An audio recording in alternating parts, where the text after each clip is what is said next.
y'all, how are you? I wanted to share a little shopping I've been doing. You might know what this is, some of you that work on clocks. I got interested in something from a video that I saw, and so I had to get one for myself. It's an Inverdo staking set. I got it about a week ago, spent a week taking some steel wool and getting the rust off of everything, and then I used a little gun lubricant to oil everything lightly like the manual said, and I'm really thrilled with it. My plan is possibly to be able to repivot that escape wheel for that. Yeah, it's morning, you know how I am. The little platform carriage, the jeweled platform carriage that the escape wheel got broken, I'm going to try to repivot it with this tool, because that's what it's designed for, working on watches, and so it's got tiny little things to help you do that. There are resources online all about these staking sets. There's a really good site called kndinverdo.weebly.com, and you can browse through there and see the different models that they have, and references, like you can go to this build sheet and get your stumps all laid out, which was helpful because the first time I filled my box I kind of went in number order, but this build sheet, then they're not in number order, and that is because like the two numbers that are next to each other are 30 numbers apart every time, you can see. And so one is flat and one is round nosed, and you can use one as your stump and one as your punch. So I've gone through and stacked all mine up like that. You got to check this site out for yourself. It's got a lot of good information in it. What I have found is that the mobile version, you get this home page, and there's some little lines over to the side to click on, but it won't let me do anything. So all I can get to is the home page on my cell phone. So you may have to go to a computer to see all this different stuff that's available on this site. But as far as this set, it's got some really cool stuff in it. Let me raise this up so you can kind of look down in it.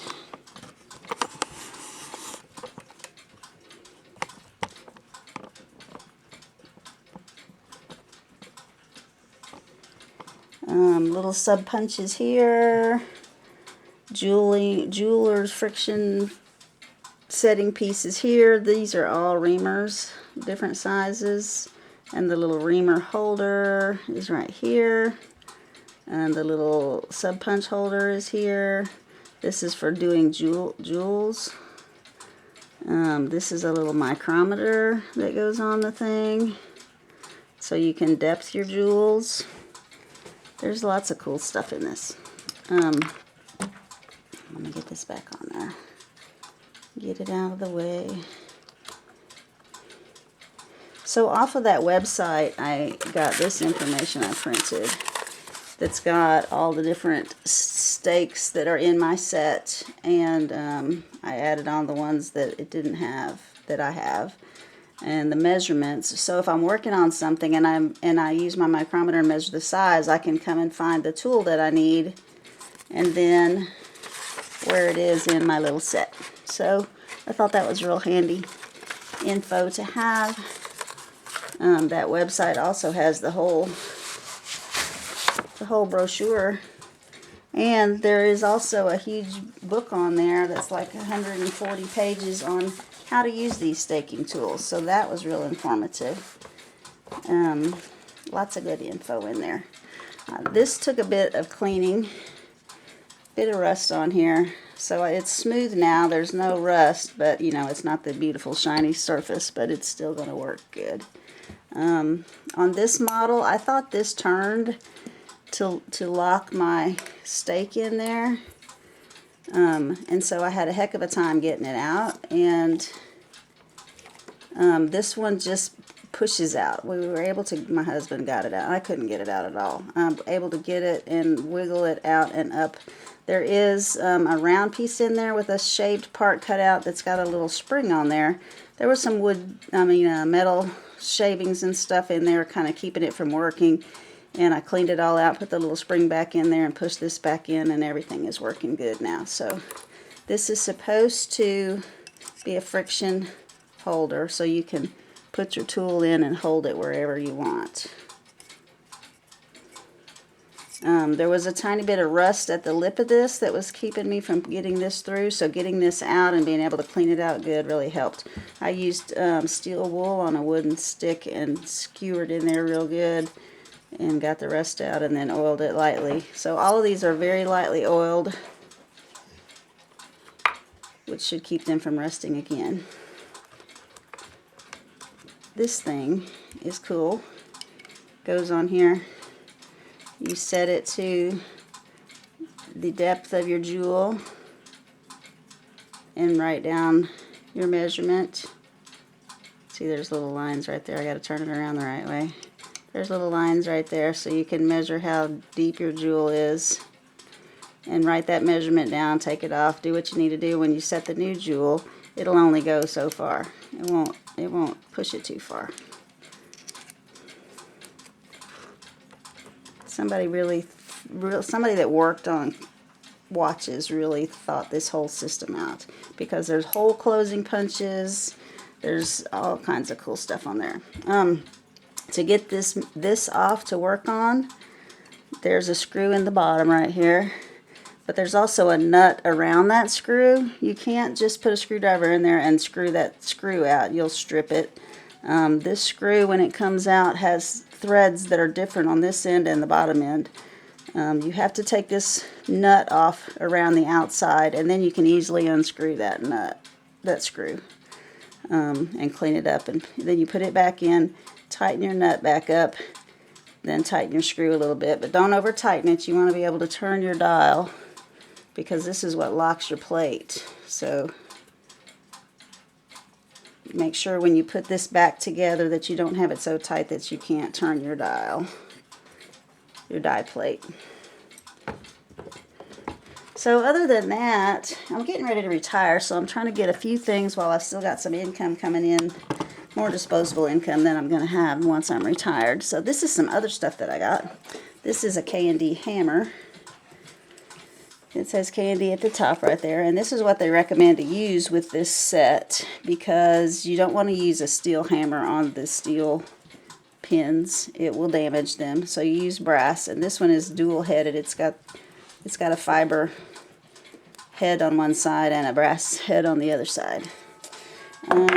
I found this cool little thing. Isn't that neat? This is a roller remover. But I thought it would be good, possibly, if it's a roller remover, that like on cuckoo clocks and other clocks, the Pac-Man, like getting in there and getting the Pac-Man and taking it off. This should work very nicely because it's shaped similar to a roller. So I thought I would get that and try it. I got some brass pin wire because I've never had any, and there's times when it would come in handy. So it's got all different sizes. This is a very old vintage set. 1/4 of a pound of brass pin wire. So assorted. So some are big and some are super, super fine. So I should have the variety to do whatever I want to do now. This little thing I thought was neat. It's a 24 thread count. Basically a die. You get your screw and put in there and turn, and you can get a 24 thread count. And this little thing, if the screw gets stuck, you can unscrew this, lift up the little pieces. Well, I just cleaned this and put it back together yesterday, and it was sliding good. It doesn't slide that great, but if I put a screw in it, it slides usually. Anyway, I just thought this was really unique, so I picked that up. Because a lot of old clocks, it's hard to find the right screw size for. So if you have a modern screw like this, you could rethread it for what you need. Alright, so in the past I have needed some tiny files. This little wooden container holds 1,000,000 little files, all different shapes and sizes. Some little flat ones, some triangular ones, some that barely look like they have any teeth at all, some square ones. So I was happy to get that. There's some files in there that are fine enough that I could have made the little wheel I needed to make several months ago, that I finally gave up on the project because I just could not, I didn't have a file small enough to make the teeth that I needed to make. So to work on the escape wheel, it's got such tiny, tiny pivots in it that I didn't have any drill bits small enough. So this was a collection of drill bits that had all different sizes, and so I found one in there that is tiny enough to drill out the pivot and put new pivot wire. And then this little thing has a tiny, tiny pivot wire in it. So my hope is to be able to repivot that escape wheel and get that other Swiss platform escapement back up and running, because it's too nice to just have to become a relic and sit in a box somewhere. This was just some other pin wire that came with that. It's just different pieces of broken drill bits and things, different pin wires that someone found in the past. Like say they broke a reamer, so they put it in here to use as a pin wire at some point if they needed one that size. And lastly, I always were fascinated with these things, so I had to get some of these too. I got some of these little jewels in case I need to change out, like in that Swiss platform escapement. I forget how many jewels it had now, 7 or 9 or something, but I didn't have any, so if one of them was cracked or scratched or something, I would not have had any. So this is little teeny tiny rubies in there to do that with. 2 different sets of those. And then these are the little entry and exit pallets. I've only ever seen the rubied ones on that Swiss platform, but there's a few in there in case I needed to change one out. It's a possibility, right? Like, you gotta have some backup plans sometimes. So anyway, that's all. I just wanted to share some of the stuff I've gotten recently, and I'll make a video on this bad boy when I use it. It's gonna be fun. Thanks for watching. Leave me some comments.